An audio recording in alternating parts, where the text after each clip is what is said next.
Actually, what you've just touched on there brings me on to sort of the second big point of this discussion.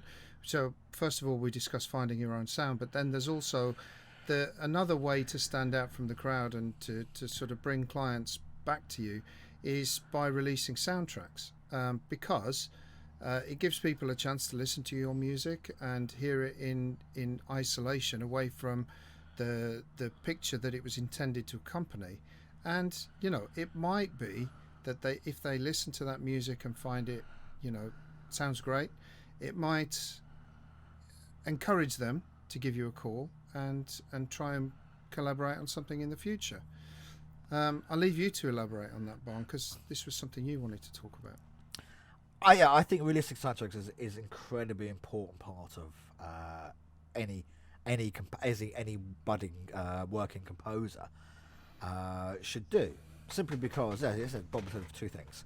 One, yes, it's obviously all well and good hearing the music and in accompanying the picture, but actually but sometimes it's mixed so low down you're not really hearing it. Especially, and I know when we're writing it, generally we listen to it much louder. So sometimes it's buried in the mix, so you're not hearing the stuff you're doing. So it's an opportunity to have your music listened to on a platform on its own. For me, the most important thing is it changes your branding from a budding composer who's working on a project, being attached to a project, all well and good, to becoming an artist, to being recognised as having music which people want to listen to away from the picture. I think it's a huge. I mean, one of the things I love is listening to is film scores. And sometimes I'm watching it. I'm watching the film in my head as I'm hearing the music because I'm associating the picture with the music. Sometimes I'm not. I'm just enjoying it as a piece of music. Some soundtracks I think some are quite hard listens. Dunkirk being one of them because it was never designed to, I would say, to be listened to outside of it. So a lot of it's long, drawn out drones and that kind of thing, which I personally I find very very pleasing to listen to outside away from it. But apart from that, I think that we've done now. I mean, I released my own soundtrack in 1997 called Shades, and which has game music on it and stuff, which I produced when I was at Millennium. And then whilst we've been Bob and Barn, we've had 4 soundtracks released. The first one was Primal in 2003. Now, fortunately for us, because the producer, the orchestral contractor James Fitzpatrick, was affiliated with Silver Screen Records, which is a high-profile film music label, he was very keen to put Primal in front of them as an option for a soundtrack, which they went ahead and released. And then 3 years later, Medieval Resurrection, which is, I suppose, from my perspective, was the third medieval game, but the first time that it had been recorded with a Royal Orchestra and a choir, and the first time it had come out on a soundtrack label, which would released through Something Else Music Works, which was Nile Rodgers, now sadly defunct label, from New York. And 3 years later, we did Sega Rally. Again, classic example because, and this, both Sega Rally and Medieval, they have, you listen to it in a racing game environment. It's the music doesn't really change a great deal. It's just there to kind of like keep you intense and keep you flowing throughout this. But you're generally drowned by enormous, the sound of the engine, the sound of everything else going on, impacts, and so on and so forth. So that was a good one to do in isolation. But what makes Primal and Medieval interesting soundtracks is that there were a mixture of cutscenes and in-game music. And one thing I learnt from my experience working with soundtrack producers is how to first off, never do if you ever think of doing your own album, my first advice is never choose the tracks yourself.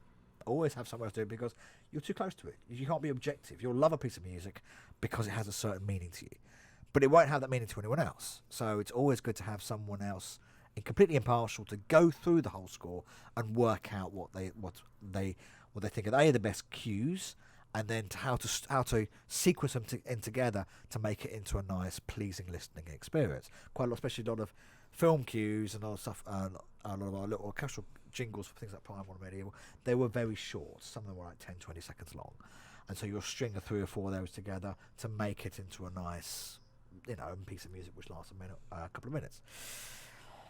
And Once you've done that, then it's of course, these days you can either approach a label, you can do it digitally. I mean, we've had 4 soundtracks released, I think, on physical albums, but the last 2 we've done now have been Amsterdam was released digitally by Universal in 2016, 2017, and we're just literally about to release Me, Myself and Die and Hating Peter Satchel.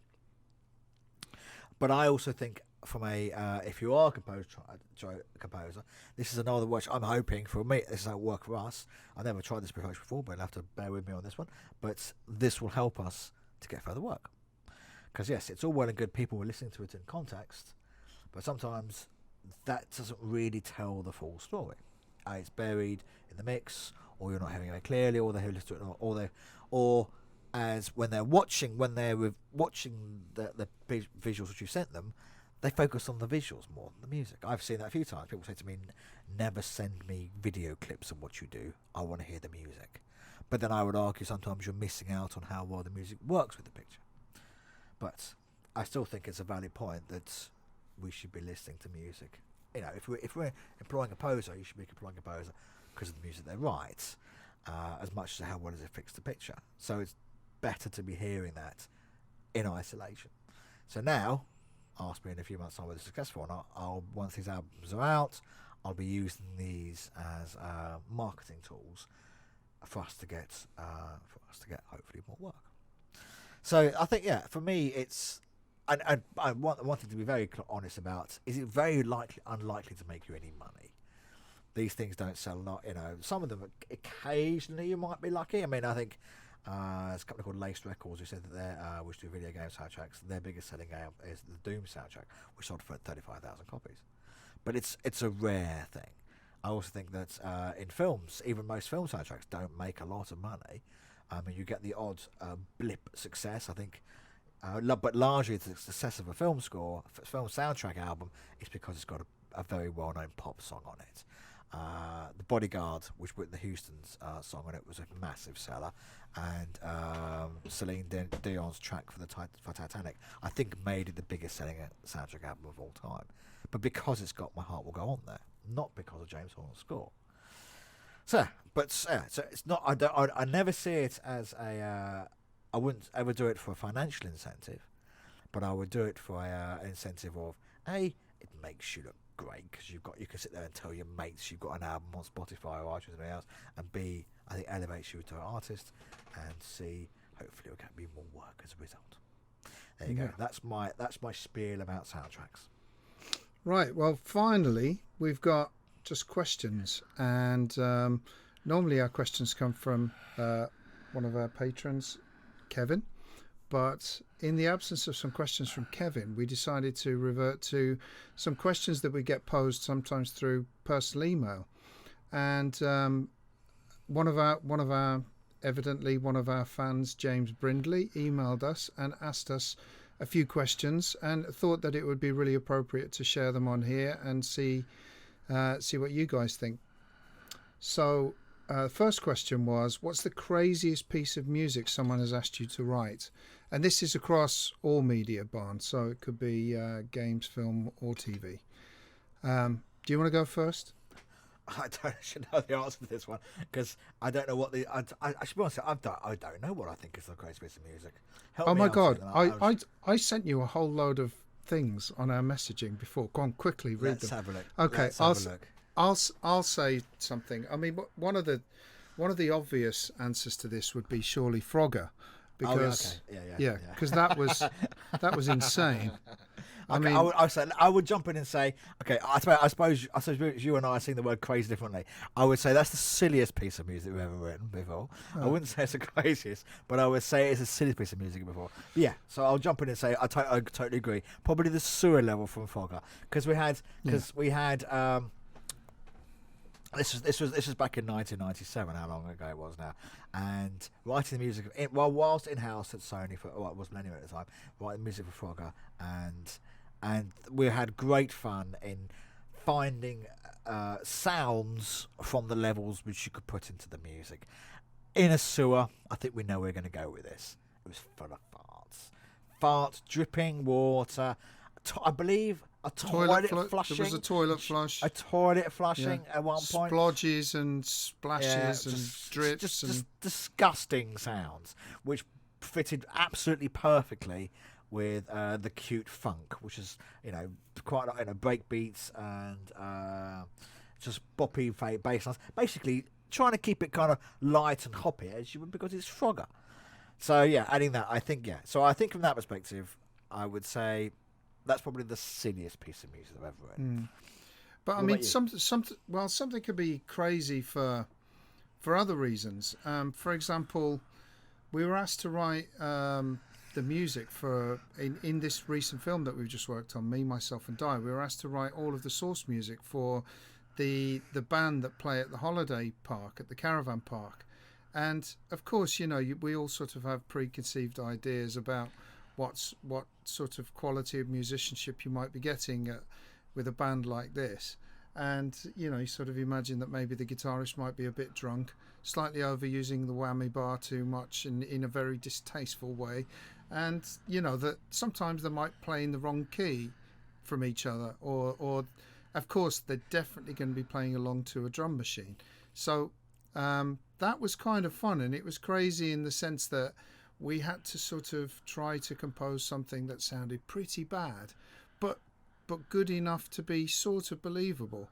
So using very synthetic sounds, very cheesy synthetic sounds, programming the drums with absolutely no variation whatsoever with velocity, so that it's just boom, boom, boom, boom, like horrible. Really horrible, with no subtlety whatsoever, just to try to imagine that they'd press play on a 4/4 drum beat on a very, very basic early 80s drum machine. Yeah, something awful.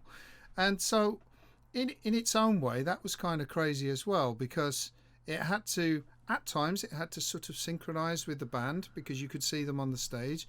That provides its own interesting challenge, because it has to look believable, given that they weren't playing anything. They were just miming something and trying to pretend to look like they were playing.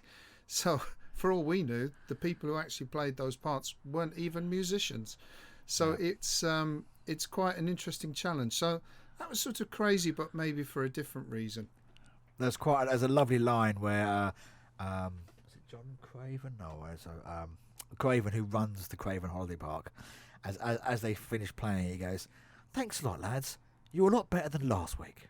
Yeah, yeah, okay, that sort of sums up. And there's a couple of old guys in a suit and a tie with just look, yeah. So I think you're right. From that perspective, it was fun to write music which sounds deliberately terrible. It's quite a challenge. It's quite a challenge. Is that bad enough? Can we make it worse? Let's make it worse. And as you mentioned, I look at the notes you've now. You said talk about syncing in the music, then sequence of Medieval. That's true. There's the final sequence of Medieval, when you've got all the Hall of Heroes. Spoiler alert! You go up to the when you've picked up all the chalices. Spoiler alert! You go up to the Hall of Heroes, and Dan finally reclaims his position with the rest of the guys and girls and guys who basically snubbed him prior to that because he was a bit of a loser.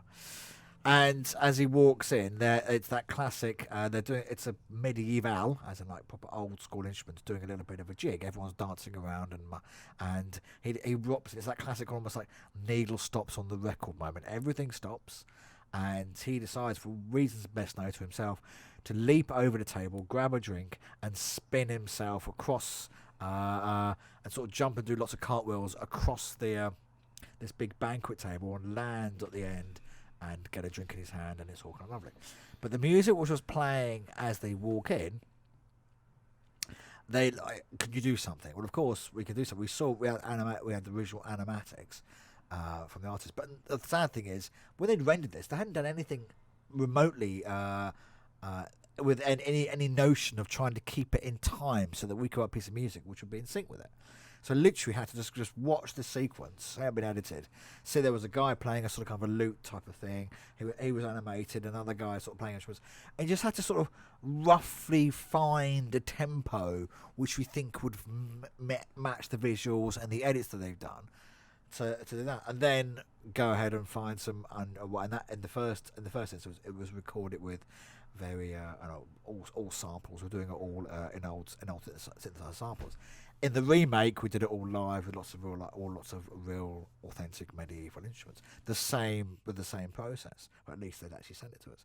So from that perspective, the craziness was like, can you write a piece of music to fit something which wasn't written to me, which wasn't animated to music?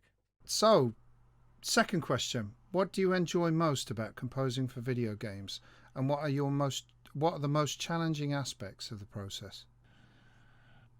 You can do that. Okay. Well, one of the things that's particularly unique to writing for video games is writing interactive music, because for pretty much all other media we're writing linear music, so it's always the same no matter what. And so, video games provides a unique challenge when it comes to that, and it's a very interesting challenge to see how you might cater for an ever-changing picture musically.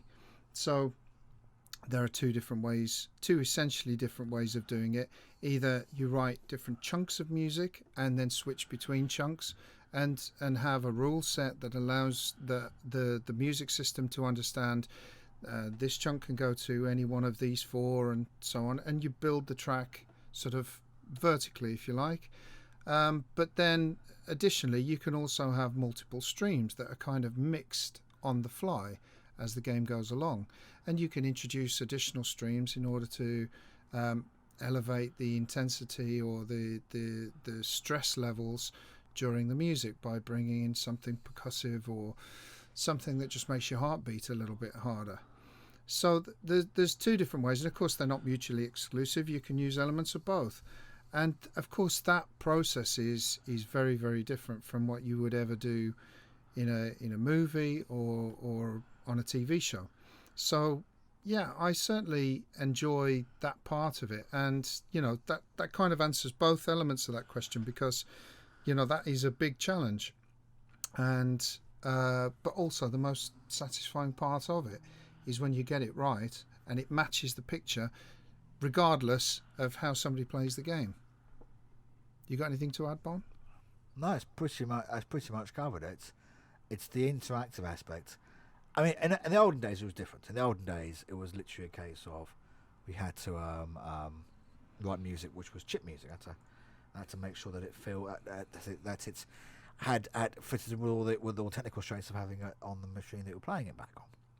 But these days we're just recording music. We're recording digital audio files which I've manipulated, played, stemmed, overlaid, dubbed, and everything else with transition cues to effectively do the job of a great dub in a film, where the director and the composer have got this beautiful sequence when they know when the guy is going to go and do something, and they can preempt this in music and build it up so the point when it really happens, all the emotions are running very high.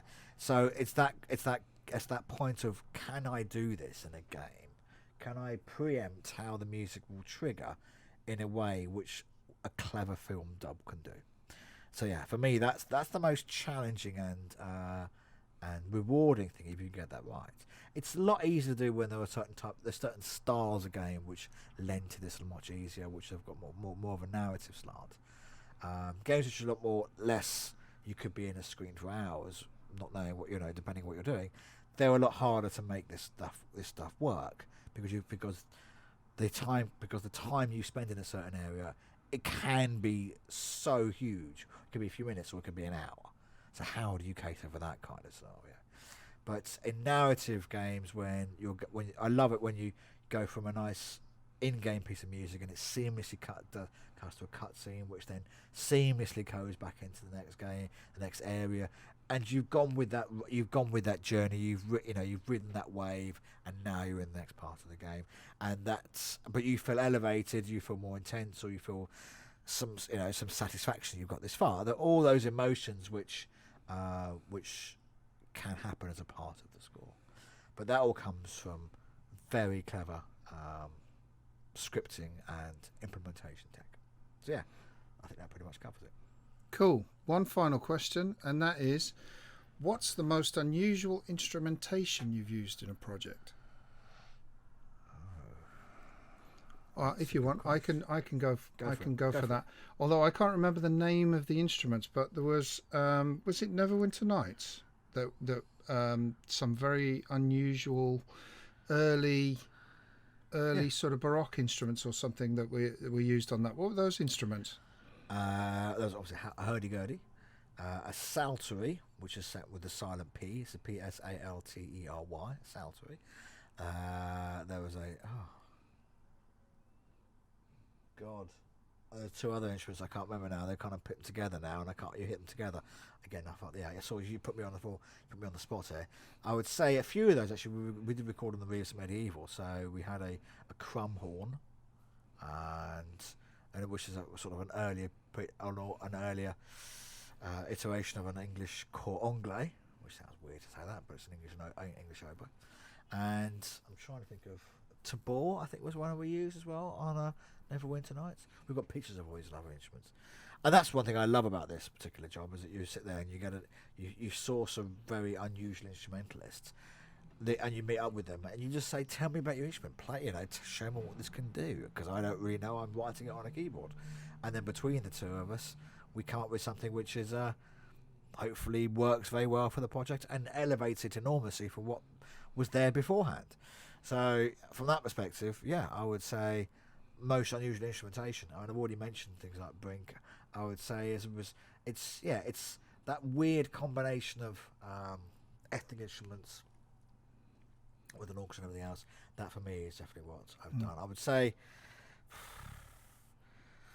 would say maybe MS&D actually as well.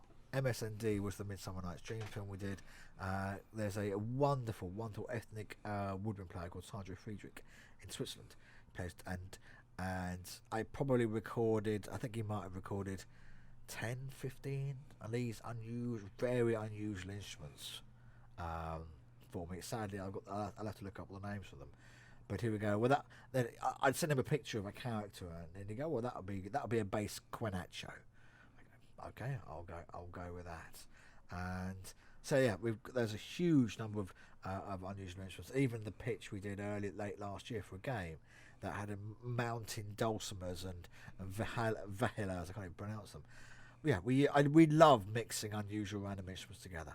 And I thought, funny thing, I'd probably say that pitch, even though it wasn't the full project which we won, I would say probably that pitch has probably got the biggest selection of unusual instruments we have. Yeah. Simply because we went to a lot of guys and girls, some of which you never worked with before, Dame Evelyn Glevin, the percussionist, and a guy called Nick Pinn in Brighton. And we just said, guys, you play lots of very unusual stuff. Let's have a ball here. And they love that because from their perspective, that's brilliant. They're getting to bring out instruments which they and help us and experiment. And which sometimes they don't have that much freedom in some of the projects they get. So we love that. I think that's probably the one I also say. So I'm going to get a little bit again slightly subject here, but it's more like one of the reasons why we love composing for games. There seems to be a lot more still, even these days, a desire to be more open-minded to what we can do. There's less stringent rules about what the music can have, so you can be a little bit more creative and go, let's mix those two together and see what happens. And they'll go with it, or they won't. Well, there's one unusual instrument that we haven't yet mentioned yet, because we made it ourselves, and that was our fart tone instrument, which was it's something that I've always really enjoyed doing, is playing around with tech, and a lot of Frogger was based around us playing around with software and putting the samples down onto our sampler so that we could play things rhythmically on the keyboard. So actually we had this idea of taking a very extensively recorded fart tape, really not really worth going into why and how and all of that. That'll be another Q&A while we're going. Yeah, but we had all these recordings of farts. And so I spent quite some considerable time working out what the pitch of each of them was, and then mapping it out to the keyboard so that we could then recreate melodies using farts. And we did Bohemian Rhapsody, Batch of the Day, and Eine kleine Kack music. Yeah, Eine kleine Kack music. And we did 3 tunes with it, and it was one of the funniest things ever. And we've still got those. So if anybody's interested in them, we could probably make them available somewhere, and hopefully you'll have a laugh at them. We'll talk about it next time. I'm not sure it will do us any credibility in terms of getting No. a nice big orchestra, No. a nice big but it will make you laugh. Indeed. All right, well, that's it, I reckon. So thanks to everyone for tuning in. Check out our YouTube channel at youtube.com/BobandBon. And come and visit us on Patreon, on patreon.com/BobandBon. And tune in next time. We'll do another one of these next month. Thanks, everyone. Hit subscribe. There you go. Oh, yeah, forgot that bit. I knew. You see, that's what I was typing. I knew I'd missed something. Hit subscribe.